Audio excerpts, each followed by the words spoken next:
चल हो जा शुरू। केसरिया से मन जोगी हुआ रे, दिल झूमे देखो मतवारा हुआ रे, दिल झूमे देखो मतवारा हुआ रे। हर पल मनाओ केसरी त्योहार। विमल बोलो जुबान केसरी।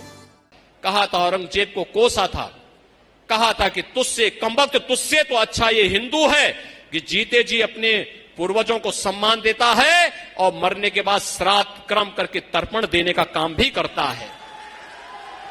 और बहनों और भाइयों, इसलिए कोई मुसलमान भी अपने पुत्र का नाम औरंगजेब नहीं रखता, लेकिन मैं कह सकता हूं ये विरासत टैक्स कांग्रेस का, ये औरंगजेब का जजिया कर है, जजिया कर।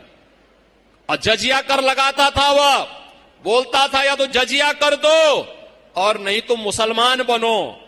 बहनों और भाइयों, हमें औरंगजेब की आत्मा को स्वतंत्र भारत में जीवित नहीं होने देना है। जीवित होने देंगे क्या? क्या औरंगजेब को जीवित होने देंगे क्या? तो फिर कांग्रेस और आम आदमी पार्टी के गठबंधन को परास्त करिए। सहमत हैं? सहमत हैं? सहमत हैं? और इसके लिए मैं आपके पास कुरुक्षेत्र में आया हूं। ये तो धर्म भूमि है, धर्म भूमि में अनर्थ नहीं होना चाहिए। सहमत है ना? चुनाव के दिन आप लोग सभी लोग सहमत हैं कि नवीन जिंदल जी यहां चुनाव जीत करके जाएं? सभी लोग सहमत हैं। लेकिन बहनों और भाइयों, इसके लिए आपको दो काम करने होंगे। करेंगे? एक, चुनाव के लिए प्रतिदिन अभी जो भी समय है 5 दिन का समय होगा, उस पूरे दिन का उपयोग करके प्रतिदिन 5 परिवार के साथ संपर्क करना।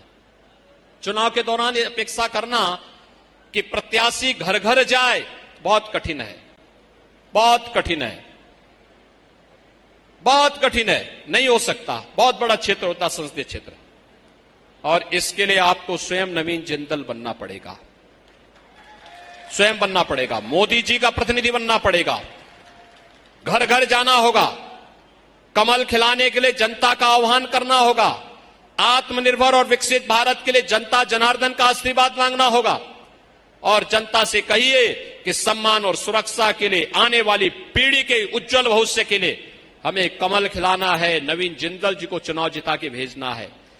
अगर आप 25 परिवारों के साथ, एक एक व्यक्ति 25 परिवारों के साथ संपर्क करके उन्हें सहमत करे और फिर भारतीय जनता पार्टी को चुनाव के दिन उन 25 परिवारों को कमल खिलाने के लिए, कमल के निशान पर वोट देने के लिए प्रेरित करके मतदान केंद्र पे ले जाएंगे, तो बहनों और भाइयों, देश के प्रति आपकी एक बहुत बड़ी सेवा होगी। मोदी जी ने पूरा जीवन देश के लिए समर्पित कर दिया, पूरा जीवन देश के लिए समर्पित कर दिया।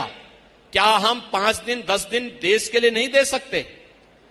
क्योंकि चुनाव तो देश की तस्वीर और तकदीर को बनाने वाला चुनाव है। हमारा एजेंडा आत्मनिर्भर और विकसित भारत का है। भारत की आस्था को भी सम्मान देंगे, भारत का विकास भी करेंगे और गरीब कल्याणकारी कार्यक्रमों को भी आगे बढ़ाएंगे, बिना भेदभाव के भारत को आगे बढ़ाएंगे। यह कार्य कर पाएंगे आप? करेंगे? दोनों आत्मा के मुझे आश्वस्त दो। तैयार हैं? सभी लोग सहमत हैं? तो फिर मेरे साथ बोलेंगे, भारत माता की, भारत माता की, भारत माता की।